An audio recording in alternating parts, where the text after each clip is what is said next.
Good morning, students.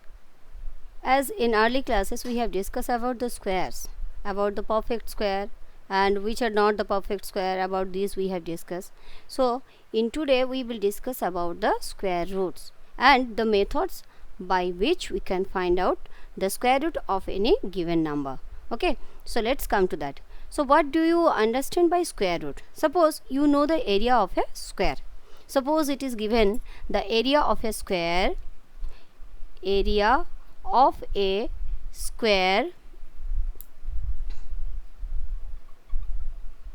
equal to 144 centimeter square. As we know, area is equal to side into side, that means side square. But how can we find out the value of S?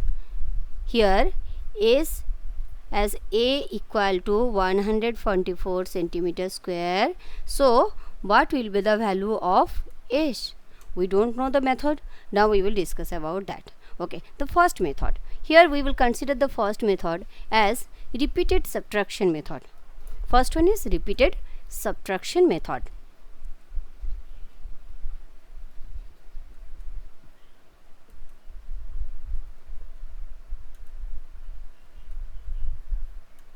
Okay, let's take a number like I have taken 25.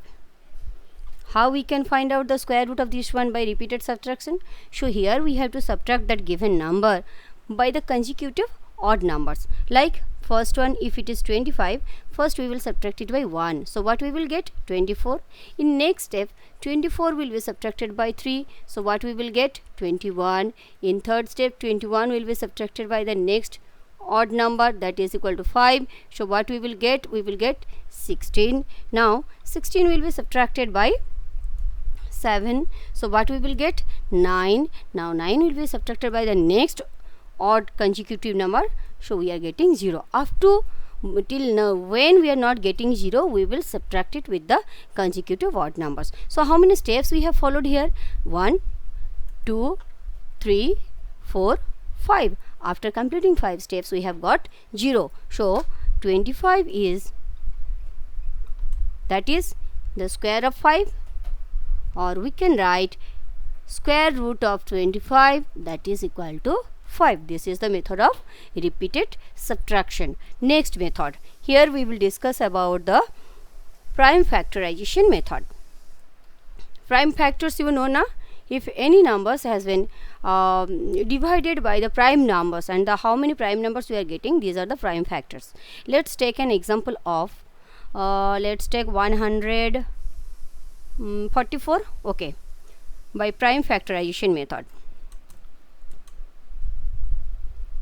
Prime factorization.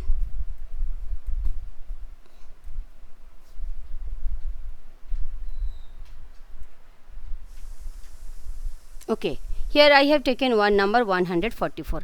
I will factorize this one with the prime numbers. How?